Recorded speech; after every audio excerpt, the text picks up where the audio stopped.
sort of protein and carbohydrates a little bit, and the effects there in states of low energy availability, or how that might impact. Can you touch on that? Yeah, of course. I think one of the things that I like about this topic of energy availability is that it's kind of a crossroads of a lot of different important areas in sports nutrition, and that's why I find it so fascinating, because it's not just the energy; it's the availability of substrate, how you stimulate, protein synthesis or not with protein intake, and so on. So, one of the things that is kind of important for most sports, we think, is to maintain lean mass. And we know that low energy availability decreases myofibrillary protein synthesis, as we've shown in a paper that we published in AJP Endo a few years ago. So that one was as part of my PhD. And, we know that increasing protein intake sort of is able to rescue this sort of decrease in myofibrillary protein synthesis. So even though you might say, okay, this amount of energy availability has this effect on your physiology or your endocrine system and so on, it's very important to consider also the percentage of different macronutrients, or the effect of different macronutrients on the actual physiological response. I mean, I'm saying macronutrients on the diet, of course.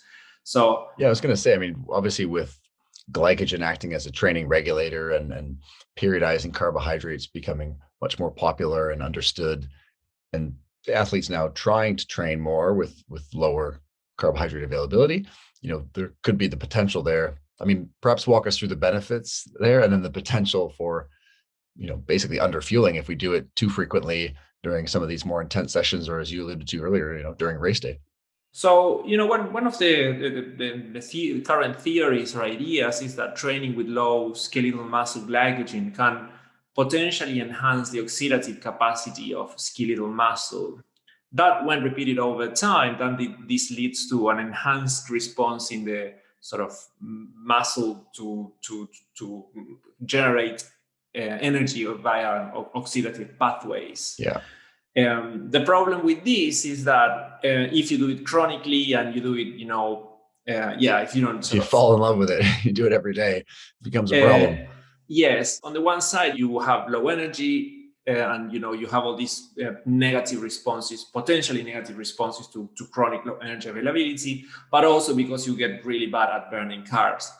Yeah. And then we know that burning carbs is important for high intensity sport, and most race winning moves in pretty much any sport, unless it's probably ultra marathon, long and slow. Yeah, and slow, exactly. And then you need to have the capacity to burn these carbs. So, for these two reasons, it seems that, it might not be the best idea. One of the things that we researched during my postdoc was what happens, when you train, you do a sleep low protocol. Are you familiar with the sleep? Would your listeners be familiar? Yeah, just review it for folks, but yeah, it'd be great. So a sleep low protocol is basically this training protocol where you train hard in the evening of day one, let's say. So you use a lot of your muscle glycogen. And then on the morning of day two, you train again at lower intensity, or a session that might not be so tasking. Basically, you cannot make it very tasking because your skeletal muscle glycogen is low. Because on the evening before, after your hard session, you really then put back all the carbs necessary to resynthesize all the skeletal muscle glycogen. Protein-based meal with some fats and some probably leafy greens and veggies, right? Something like that. Something like that would do the job, for example. Yeah. So you can have a little bit of carbs, but don't It's not the pasta meal that we should be. No, exactly. Yeah, and one of the things that we looked into was okay, let's look at what happens if, for example, you have a low carbohydrate meal after that evening session, but you put all the energy that you use on the session with fat. And say if energy availability is important to modulate the response, if we put back the energy, then you should be seeing an enhanced response on the morning after, because that energy was put back. And if energy is holding you back from the muscle to adapt, then can be a good thing. Interestingly, what we observed, so we did this thing where we got our participants, which were like well trained athletes. We have like a national time trial champion in the mix, and we're like really good athletes, mostly cyclists. And we took muscle biopsies after the second session in the morning. We looked at a lot of markers of mitochondrial biogenesis, like intracellular signaling and gene expression and so on. And interestingly, there didn't seem to be any differences between group, and even some markers that are related to mitochondrial biogenesis were potentially actually enhanced in the low energy group, so the group that didn't have all the energy in the form of fat. Yeah.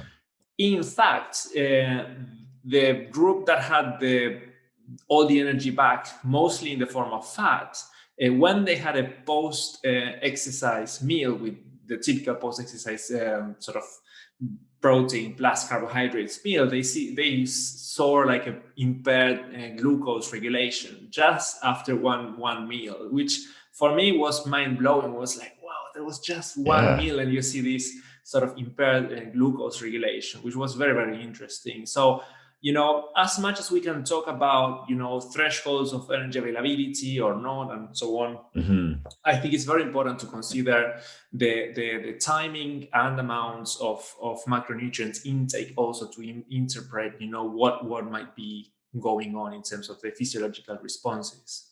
Yeah, I mean, like, to sum it up for someone who sort of having those periods, a few periods of training and with low carb availability could be beneficial, but to your point earlier, we've got to really watch how much we're doing this, because we could start to elicit some serious issues, especially if you're really trying to push that upper end, because we don't want to be compromising carbohydrate oxidation when we're trying to win the race, right?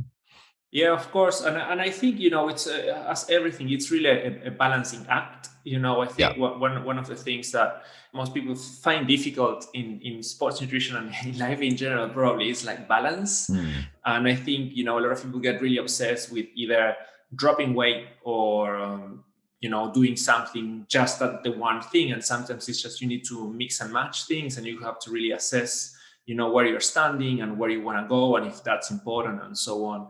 So, we know that in a lot of sports, weight management is very important. So we could think of all the complications that come together with this, like eating disorders and so on. But I think it's also important to understand, to what extent or at what point some of the effects of low energy availability become negative, and at what point they actually are something that can be beneficial for performance. And I think this is very difficult, but I think it's important to keep in mind that athletes sometimes do need to lose weight, and that's part of a sport. Yeah, 100%, and definitely those sports that have the weight making categories, etc., can.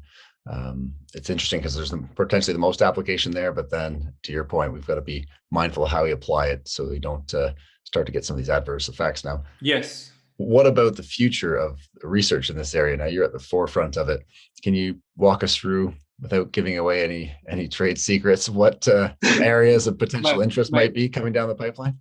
No, look, I think that there's a lot to be done. First, on male athletes, try to understand better what's happening in males. And I feel a little bit ashamed of saying this, to be honest, because it's so uneven, the amount of research that there's on I was males. Say, it's probably the only area where there's not a lot of it's probably the males. only area. Yeah. And I'm all for equality, so I'm like supporting the female research whenever I can, and so on. So I said, okay, but for this area, something that we need to understand a little bit better is this.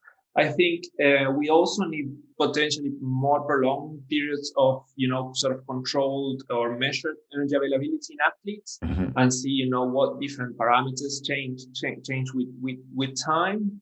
I think we need to understand what's happening really on the field, because we assume a lot of things are happening on the field, but we don't really have like a lot of data.